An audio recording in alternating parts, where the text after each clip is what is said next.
Avez-vous déjà pensé qu'une simple promesse oubliée pouvait changer le destin de plusieurs générations? Été 1913, dans un petit village de l'Aveyron, un jeune tailleur de pierre posa sa main sur une pierre qu'il avait lui-même sculptée, sans savoir qu'il ne reviendrait jamais de la guerre. Un siècle plus tard, son petit-fils, ingénieur à Toulouse, découvre cette même pierre enfouie sous la mousse et comprend que son devoir n'était pas de bâtir un monument, mais de réparer un silence. Ce qu'il décidera de faire bouleversera la mémoire d'un village entier.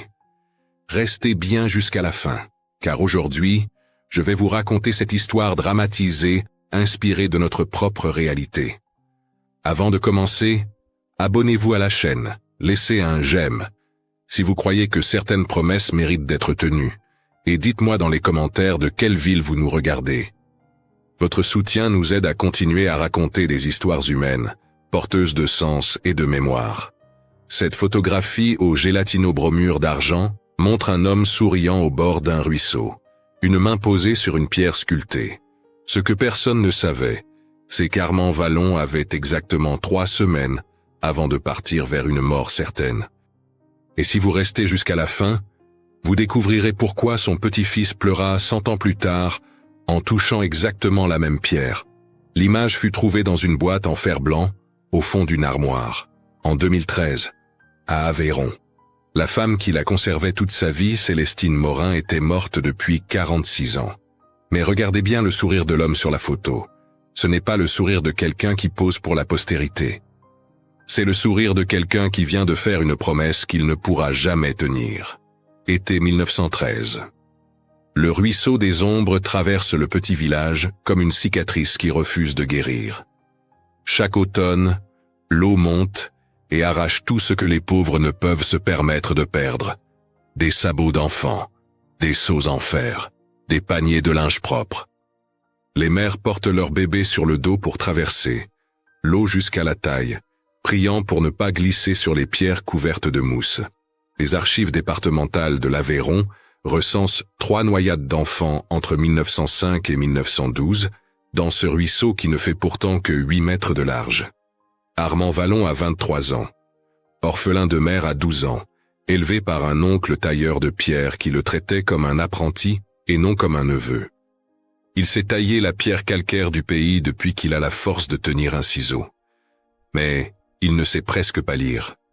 Quand il doit signer son nom sur le registre de la mairie, sa main tremble. Cette honte le ronge comme une rage de dents qu'on ne peut soigner. Ce matin d'août, il travaille au bord du ruisseau. Sa fiancée, Célestine Morin, 19 ans, arrive avec un panier de pain encore chaud. Elle équilibre le panier sur sa hanche avec cette grâce des femmes qui portent tout depuis l'enfance. 2 lavandières travaillent à genoux dans l'eau froide.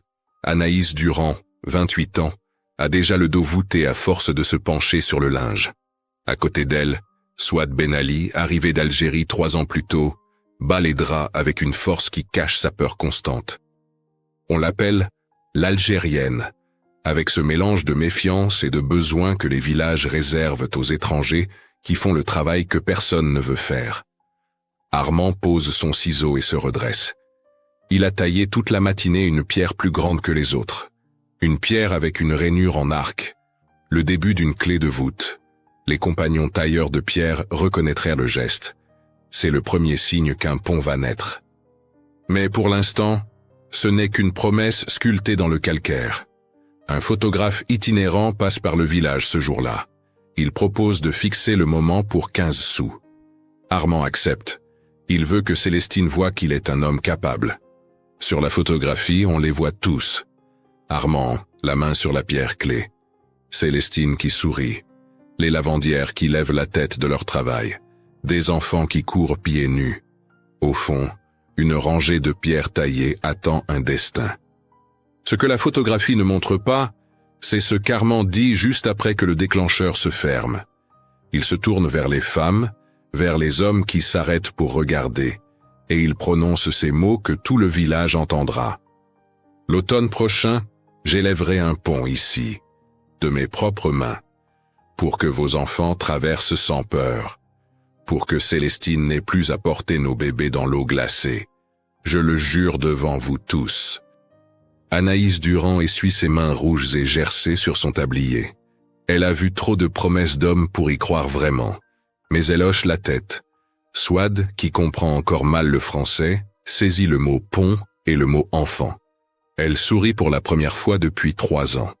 Les enfants applaudissent comme on applaudit les baladins à la foire. Armand ne laisse pas de contrat écrit, pas de plan dessiné sur du papier. Il laisse cette pierre taillée. Il laisse des témoins. C'est sa manière d'écrire, avec le muscle de la pierre et la mémoire des vivants. Le cadastre de 1913 mentionne la propriété au bord du ruisseau. Aucun ouvrage d'art n'y figure, seulement traversée à gué. Ce qui signifie « les pauvres se débrouillent ». Célestine regarde son fiancé avec quelque chose qui ressemble à de la fierté, mais aussi à de la peur. Elle connaît Armand. Elle sait qu'il boit trop aux fêtes et devient mélancolique. Elle sait qu'il est jaloux quand elle parle aux marchands.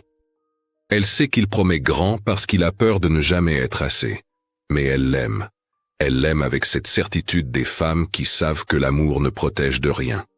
Les semaines passent. Armand taille quelques pierres supplémentaires. Il mesure la largeur du ruisseau. Il dessine dans sa tête l'arc qui portera le poids.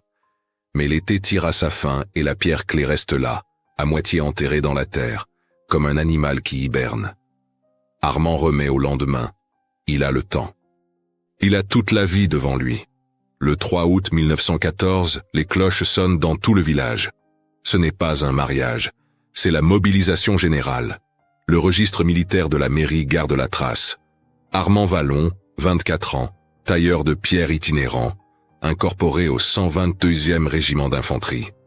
Il doit partir dans 3 jours. Il enfile l'uniforme bleu et rouge, celui qui fera de lui une cible parfaite dans les champs de boue de l'Est. La veille de son départ, Armand retourne au bord du ruisseau.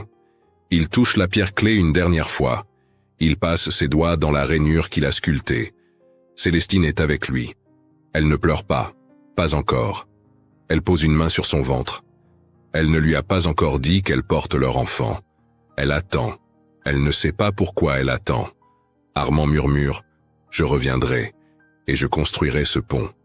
Célestine hoche la tête, mais dans son cœur, elle sait déjà. Elle sait ce que toutes les femmes du village savent, que les hommes qui partent vers l'Est ne reviennent pas tous, que certaines promesses restent suspendues dans l'air comme des oiseaux qui ont oublié comment se poser. Le lendemain matin, Armand Vallon monte dans le train. Il pleure en cachette derrière sa main. Pas parce qu'il a peur de mourir, mais parce qu'il sait qu'il a abandonné sa promesse. La pierre clé reste au bord du ruisseau des ombres. Enterrée, oubliée. Comme si elle attendait que quelqu'un se souvienne. Ce que personne ne sait encore, c'est que 100 ans plus tard, un homme touchera cette même pierre et comprendra enfin ce que son grand-père essayait de dire. Septembre 1916. Dans les tranchées de l'Argonne, Armand Vallon tient une lettre qu'il n'a jamais su lire complètement. Célestine y a écrit que leur fils, Georges, a 1 an maintenant, qu'il commence à marcher, qu'il a les mêmes mains larges que son père. Un soldat du village voisin, qui sait lire, lui a déchiffré les mots. Mais Armand n'a pas besoin de savoir lire pour comprendre ce que la lettre ne dit pas. Que Célestine file des dentelles jusqu'à ce que ses doigts saignent. Que le bébé pleure la nuit parce qu'il a faim. Que la pension de veuve de guerre qu'on lui a promise n'arrive jamais à temps. Les correspondances militaires conservées aux archives nationales montrent qu'Armand a envoyé 3 lettres entre août 1914 et septembre 1916. 3 lettres en 2 ans. Dans aucune il ne mentionne la pierre. Dans aucune il ne parle du pont. Il écrit seulement « Je pense à toi. Je reviendrai ». Comme si les mots pouvaient déconstruire ce que ses mains ne peuvent plus toucher. Le 23 septembre 1916, à l'aube, le régiment d'Armand reçoit l'ordre d'avancer. Les soldats sortent de la tranchée dans la boue qui leur arrive aux genoux. L'artillerie allemande ouvre le feu. Les survivants racontent plus tard, dans les rapports qui dorment maintenant dans les cartons poussiéreux du service historique de la défense, que la boue était rouge ce jour-là, que les hommes tombaient comme des sacs de grains, qu'on ne pouvait même pas les enterrer parce que la terre était déjà pleine de morts. Armand Vallon est touché à la poitrine. Il meurt en quelques minutes, face contre la boue, à 800 km du ruisseau des ombres. Son corps ne reviendra jamais. Le registre militaire inscrit Mort pour la France, corps non retrouvé. Ce qui signifie il n'y aura pas de tombe, pas d'endroit où Célestine pourra venir pleurer. Juste un nom sur un monument aux morts et une absence qui ne finit jamais. À Aveyron, la nouvelle arrive 3 semaines plus tard. Un papier officiel avec un tampon. Célestine lit le mot « décédé » et ses jambes se dérobent. Elle tombe assise sur le sol de pierre froide de la cuisine. Georges, 15 mois, rampe vers elle en babillant. Il ne sait pas encore que son père est un fantôme, que toute sa vie, on lui parlera d'un héros qu'il ne connaîtra jamais, qu'on attendra de lui qu'il soit à la hauteur d'un mort. Célestine a 22 ans, veuve, mère seule, sans métier, sans terre. La pension de guerre qu'on lui promet est de 90 francs par mois. À peine de quoi acheter du pain et du charbon. Alors elle apprend à filer la dentelle. Ses doigts, qui étaient doux, deviennent calleux. Ses ongles se cassent. Ses mains saignent les premières semaines. Elle travaille à la lumière d'une bougie jusqu'à ce que ses yeux brûlent. Elle vend ses dentelles à la foire de Villefranche de Rouergue, 15 kilomètres à pied avec Georges sur le dos. Les cahiers de santé conservés aux archives municipales montrent que Célestine est hospitalisée 3 fois pour pneumonie entre 1917 et 1925. Le travail l'épuise. À 40 ans, elle en paraît 60. Ses cheveux blanchissent, son dos se voûte. Elle ne se remarie jamais. Pas parce qu'elle n'a pas de prétendant, mais parce qu'elle porte en elle une colère qu'elle ne peut nommer. Une colère contre Armand qui a promis et qui est parti. Une colère contre cette guerre qui prend les hommes et laisse les femmes se débrouiller avec la faim et le froid. Parfois, quand elle boit un verre de vin aux fêtes du village, elle parle. Elle dit des choses qu'elle regrette le lendemain. Elle dit qu'Armand était un rêveur, qu'il promettait la lune et ne donnait que des pierres. Les voisines hochent la tête. Elles comprennent. Elles ont toutes perdu quelqu'un. Elles ont toutes cette même colère qui ne guérit pas. Georges grandit dans cette maison, où on ne parle du père qu'au passé. Il ressemble tellement à Armand que Célestine a parfois mal de le regarder. Les mêmes mains larges, le même front têtu, le même sourire rare. Elle l'aime, bien sûr. Mais c'est un amour dur, un amour qui ne sait pas s'exprimer. Elle ne le prend pas souvent dans ses bras. Elle ne lui dit pas des mots tendres. Elle fait ce qu'elle peut. Elle le nourrit. Elle le garde en vie. C'est déjà beaucoup. Les cahiers d'école de Georges, conservés par l'institutrice jusqu'en 1958, montrent un élève moyen. Ni brillant ni mauvais. Il va à l'école jusqu'à 14 ans, puis il quitte pour travailler. La loi Guizot de 1882 rend l'école obligatoire jusqu'à 13 ans. Mais la réalité des villages pauvres fait que les enfants travaillent dès qu'ils peuvent rapporter quelques sous. Georges trouve un emploi à la conserverie de Villefranche. Un travail répétitif. Mettre des haricots dans des boîtes, fermer les boîtes, recommencer. 8 heures par jour, 6 jours par semaine. Un travail qui ne demande pas de réfléchir. Un travail qui use les mains et l'âme. Il rentre le soir avec les vêtements qui sentent le métal et le vinaigre. Il mange en silence. Il boit un verre de vin. Il va se coucher. Il ne va jamais voir la pierre de son père au bord du ruisseau. Il fait comme si elle n'existait pas. Comme si ignorer la promesse non tenue pouvait effacer la honte. Célestine ne lui en parle jamais. C'est devenu un secret que tout le monde connaît mais que personne ne nomme. Georges se marie tard, à 38 ans, en 1953. Il épouse une femme de la ville voisine, Marcel, qui travaille à la poste. Le mariage est correct. Pas passionné, pas malheureux non plus. Juste un arrangement entre deux solitudes. Ils ont un fils en 1953. Il l'appelle Lucien. Georges est avec son fils comme sa mère était avec lui. Distant, dur. Il ne dit jamais « je t'aime ». Il ne prend jamais Lucien dans ses bras après ses 7 ans. 2 fois quand Lucien est enfant, Georges le frappe. Pas de la violence extrême. Juste des gifles trop fortes. Des gifles qui laissent des marques rouges sur la joue et des cicatrices invisibles dans le cœur. Le lendemain, Georges a honte. Mais il ne sait pas s'excuser. Il n'a jamais appris. Pendant ce temps, au bord du ruisseau des Ombres, la vie continue. Anaïs Durand lave le linge jusqu'à ce que sa colonne se torde définitivement. À 45 ans, elle ne peut plus se redresser complètement. Elle marche courbée comme un point d'interrogation. Elle meurt en 1968, une semaine après un accident vasculaire cérébral. Elle travaillait encore la veille. Ses mains étaient rouges et gercées jusqu'à la fin. Souad Ben Ali apprend peu à peu le français. Son accent ne s'améliore jamais complètement. On l'appelle Madame Ben Ali, avec une politesse qui cache toujours une distance. Elle perd son fils aîné dans la même bataille que Armand, mais personne ne le mentionne. Le monument aux morts du village ne porte que des noms français. Souad meurt en 1971, à 81 ans, dans la maison où elle a vécu 58 ans. Jusqu'à la fin, on la considère comme différente. Jeanne Aubry, la fille d'Anaïs, garde la mémoire. Elle se souvient de la photographie prise en 1913. Elle se souvient d'Armand qui promettait un pont. Elle raconte l'histoire à ses petits-enfants. Elle dit « Ton arrière-grand-père voulait assécher nos peurs ». C'est une belle phrase. Mais une phrase ne construit pas de pont. Jeanne se marie avec un homme qui boit et qui crie. Pas de violence physique, mais un abus verbal constant. Elle a 6 enfants. Elle en perd 2 en bas âge. La diphtérie pour l'un, un accident pour l'autre. Elle devient veuve à 55 ans et travaille comme femme de ménage jusqu'à 80 ans. L'arthrite la ronge. À 70 ans, elle ne peut plus marcher sans canne. Ses mains se déforment, mais elle garde la mémoire. Elle garde les histoires. Comme si raconter pouvait réparer. Et pendant tout ce temps, la pierre clé reste au bord du ruisseau. Couverte de mousse. Utilisée parfois comme banc improvisé. Les enfants jouent autour sans savoir ce qu'elle signifie. Les hivers rigoureux la fendent légèrement. Les étés la réchauffent. Elle attend. Comme si elle savait que quelqu'un viendrait. Mars 2013. Lucien Vallon a 60 ans. Il revient au village pour la première fois en 30 ans. Pas pour se réconcilier avec ses racines. Pas pour honorer la mémoire de son père.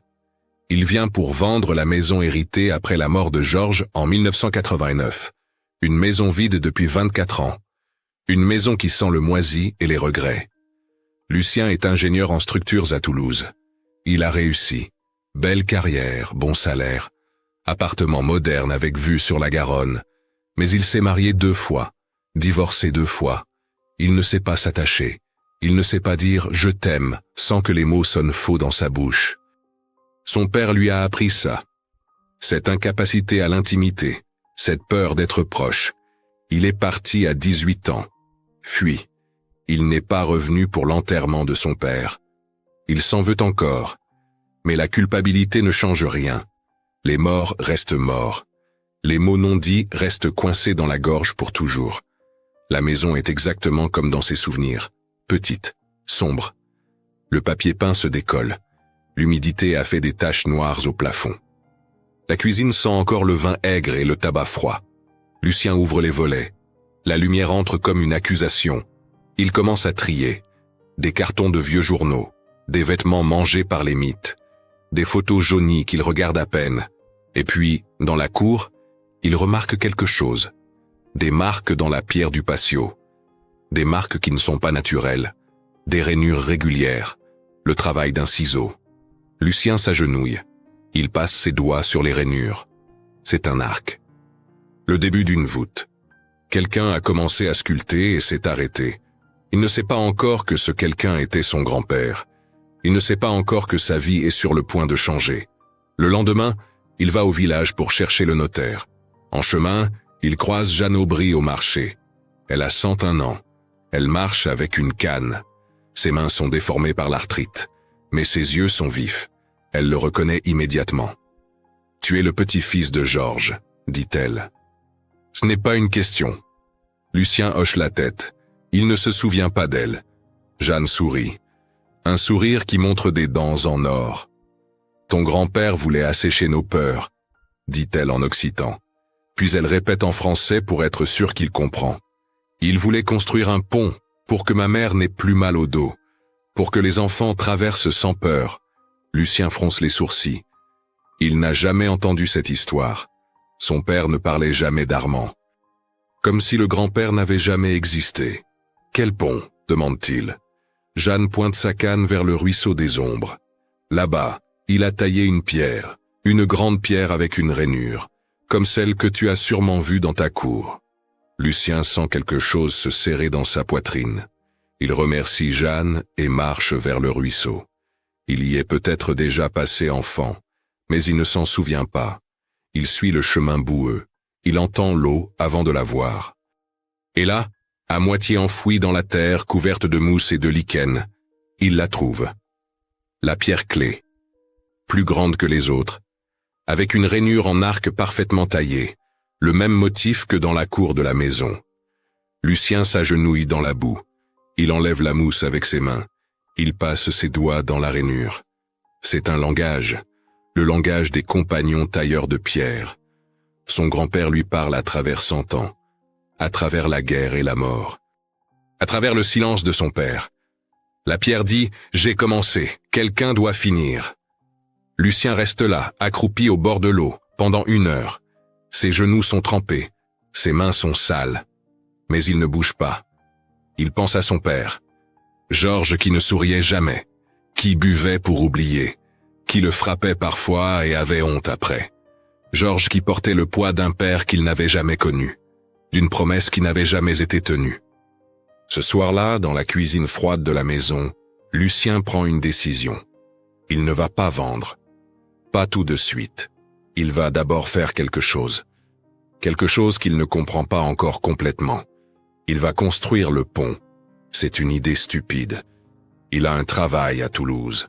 Il a une vie. Qu'est-ce qu'il connaît à la construction de ponts en pierre? Il est ingénieur en béton et en acier, pas en pierre taillée. Mais l'idée s'installe en lui comme une écharde qu'on ne peut enlever.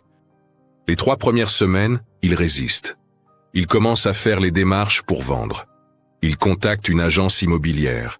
Il fait évaluer la maison. Mais chaque soir, il retourne au ruisseau. Il s'assoit sur la pierre clé. Il regarde l'eau passer. Il pense à cette phrase, « Assécher nos peurs ». Un matin d'avril, il va voir le maire. Il explique son projet, construire un pont, une petite passerelle en pierre, pour honorer la mémoire de son grand-père. Le maire le regarde comme s'il était fou. Mais il donne son accord. De toute façon, personne n'a jamais construit de pont ici. Si quelqu'un veut le faire gratuitement, pourquoi refuser? Lucien appelle son bureau à Toulouse. Il prend un congé sabbatique de 6 mois. Ses collègues pensent qu'il fait une dépression. Peut-être qu'ils ont raison. Il commence à chercher de l'aide. Il ne peut pas faire ça seul. Il retourne voir Jeanne. Elle lui donne les noms. Mohamed Rahali, le petit-fils de Souad, tailleur de pierre marocain. Hervé Le Gall, le forgeron qui fait encore des grandes posses à l'ancienne.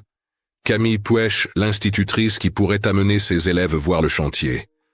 Le père Giraud qui a des outils dans le local paroissial. Lucien va voir Mohamed en premier. Il le trouve sur un chantier de rénovation à Villefranche. Mohamed a 35 ans. Il travaille sous le soleil. Sa peau est brune. Ses mains sont calleuses. Quand Lucien lui explique le projet, Mohamed l'écoute sans l'interrompre.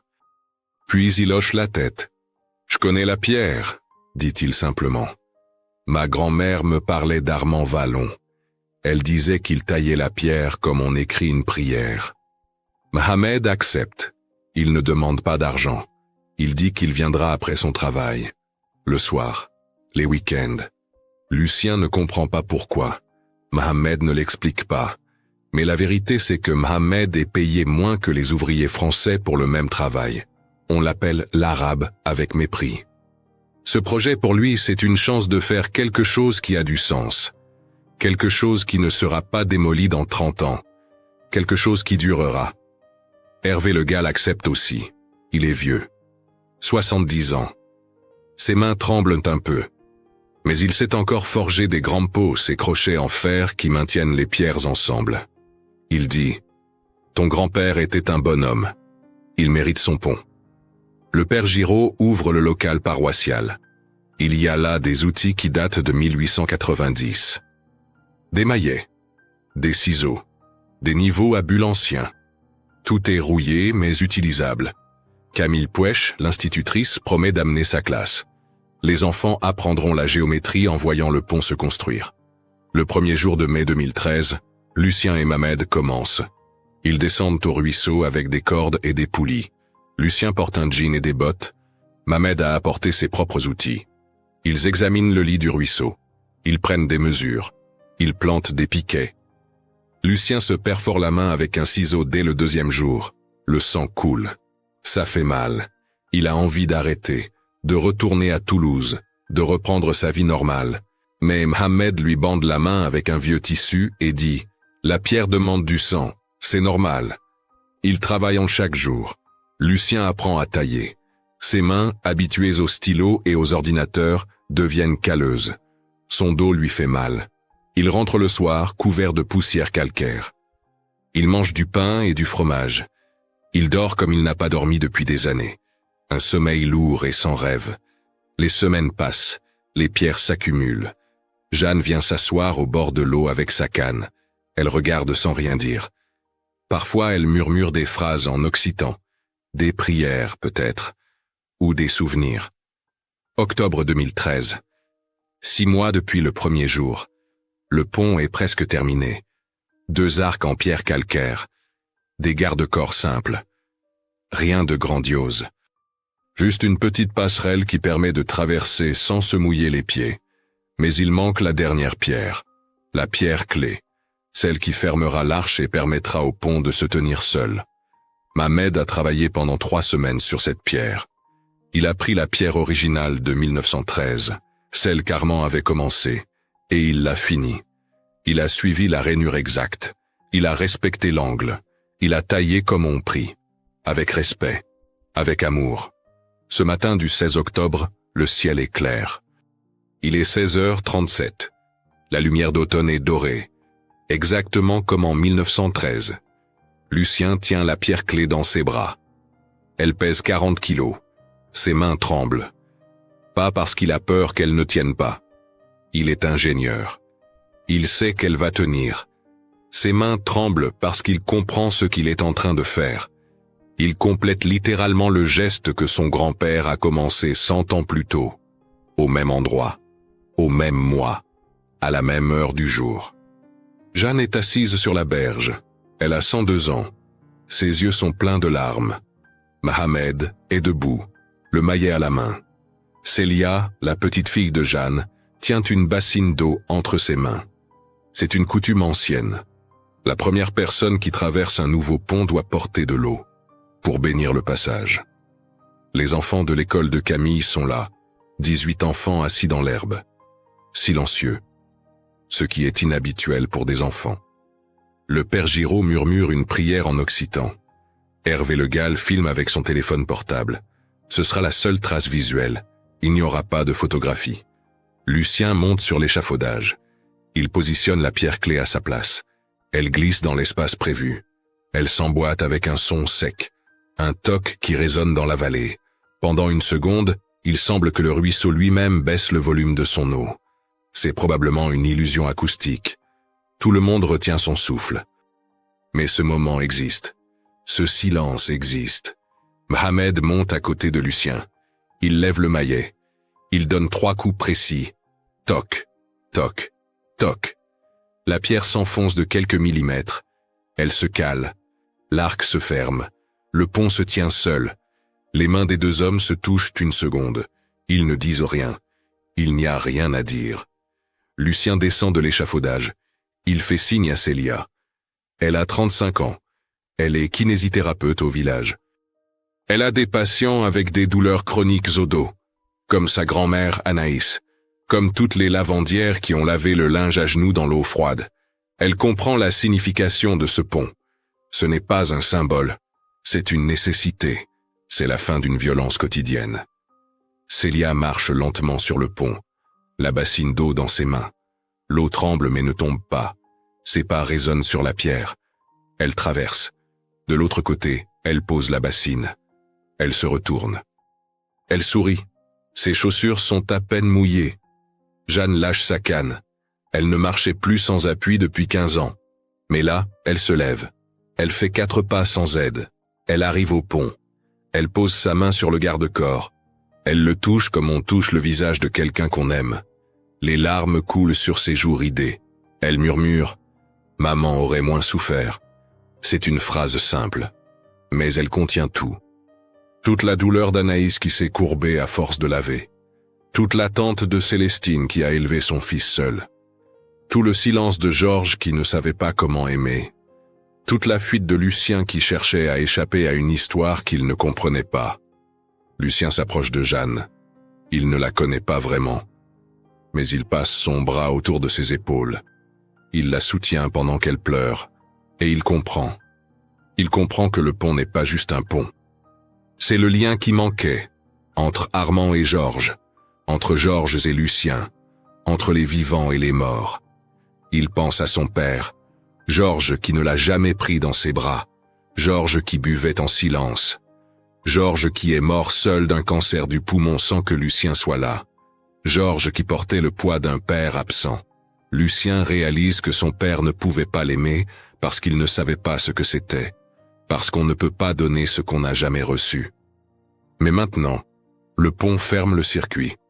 Armand n'a pas pu revenir, mais son geste est terminé. La promesse est tenue, par quelqu'un d'autre. 100 ans plus tard, Lucien touche la rainure de la pierre clé, la même qu'il a touchée en mars. Il murmure en français « Je comprends maintenant, grand-père ». Mamed s'approche. Il tend la main. Lucien la prend. Puis Mamed la tire et le serre dans ses bras. C'est le premier vrai câlin que Lucien reçoit d'un autre homme depuis la mort de son père. Il n'a pas réalisé à quel point ça lui manquait. À quel point il a été seul. Les larmes lui montent aux yeux. Il ne les retient pas. Le village commence à arriver. Les gens sortent de leur maison. Ils viennent voir. Ils forment un demi-cercle autour du pont. Il n'y a pas d'applaudissements. Ce n'est pas le genre. À la place, ils prennent leurs cuillères et les font taper contre leurs tasses en émail. Ting, ting, ting. C'est la manière locale de montrer son approbation. Un son ancien. Un son qui vient de loin. Les enfants courent sur le pont. Ils crient. Ils rient. Leurs pas font trembler légèrement la structure. Mais elle tient. Elle tiendra pendant 100 ans de plus. Ou 200. Ou 1000. Parce que la pierre bien taillée ne meurt pas. Camille, l'institutrice, prend des notes. Elle fera un cours sur ce pont, sur la géométrie des arcs, sur l'histoire locale, sur ce qu'est une promesse, ce que signifie la responsabilité. Ce que veut dire honorer les morts en servant les vivants. Hervé Le Gall arrête de filmer.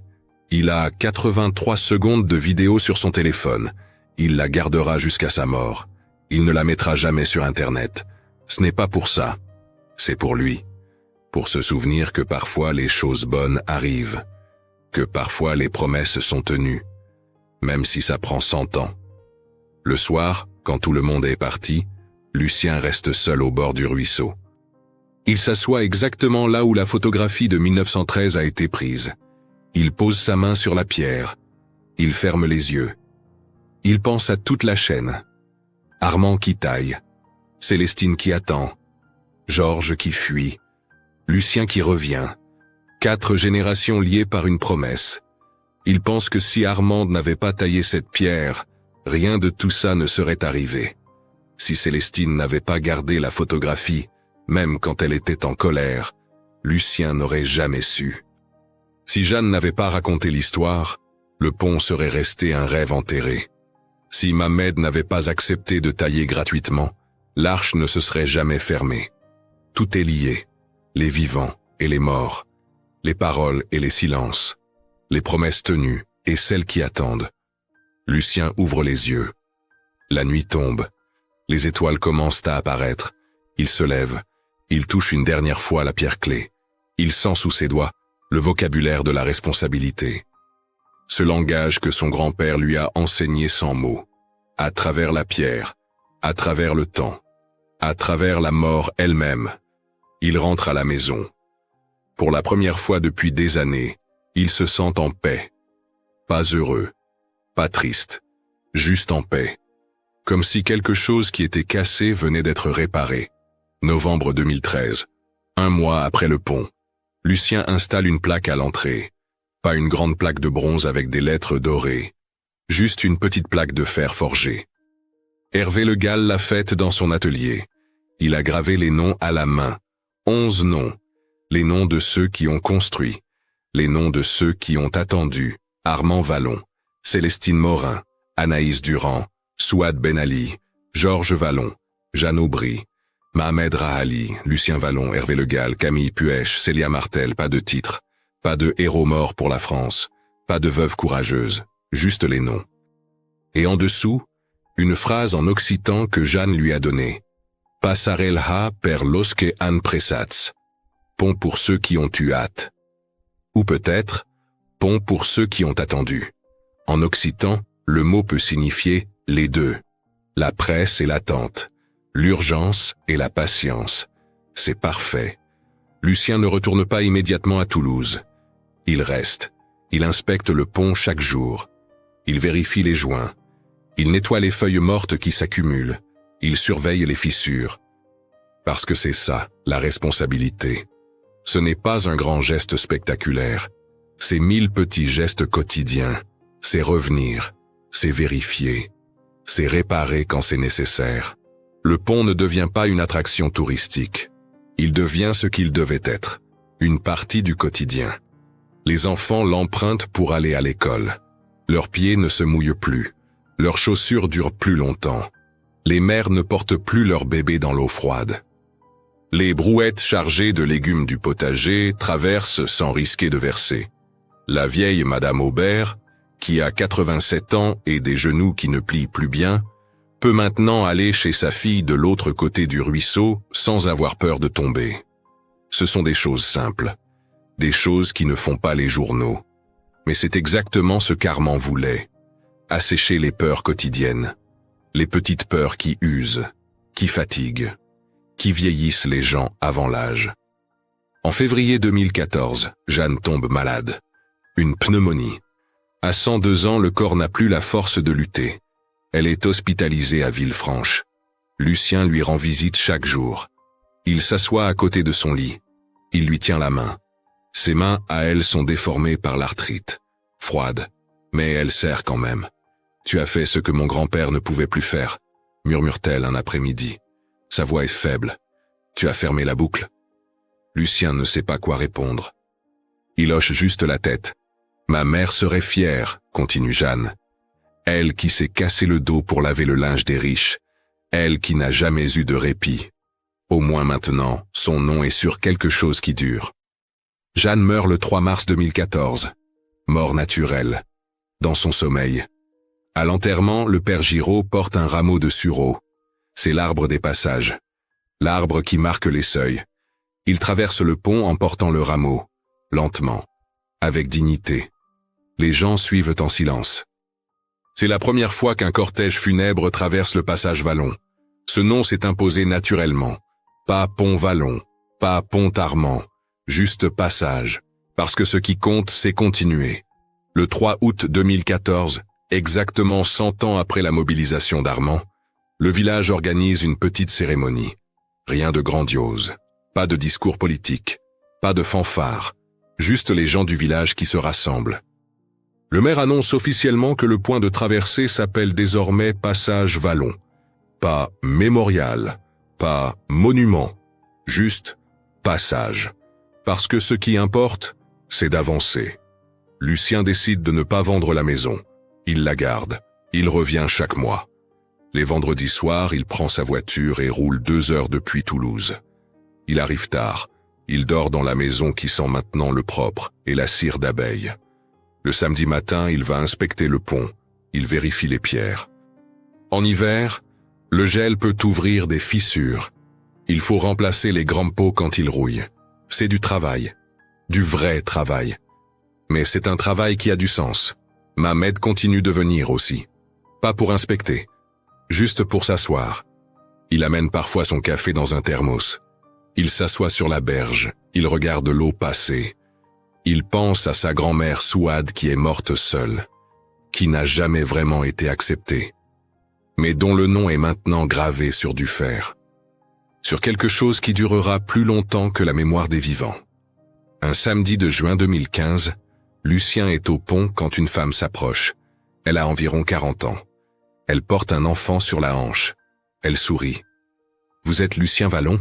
demande-t-elle. Il hoche la tête. « Je voulais vous remercier, dit-elle. Je suis la petite fille de Souad Ben Ali.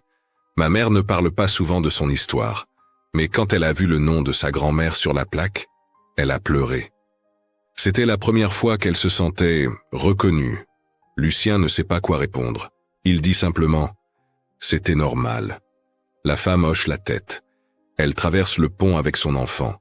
Lucien les regarde partir. Il pense que c'est ça le vrai héritage. Pas une statue, pas un musée, juste des gens qui traversent, qui continuent à vivre, qui se sentent un peu moins invisibles. La photographie de 1913, celle qui a tout déclenché, ne finit pas dans un musée, elle reste dans la famille. Lucien la garde dans un cadre simple, sur le mur de la cuisine de la maison d'Aveyron. Chaque fois qu'il vient le week-end, il la regarde. Il voit son grand-père, jeune, la main sur la pierre.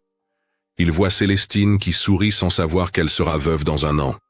Il voit les lavandières, Anaïs et Souad qui travaillent dans l'eau froide. Il voit les enfants qui courent pieds nus. Cette photo ne vaut rien pour un collectionneur. Elle n'est pas signée par un grand photographe.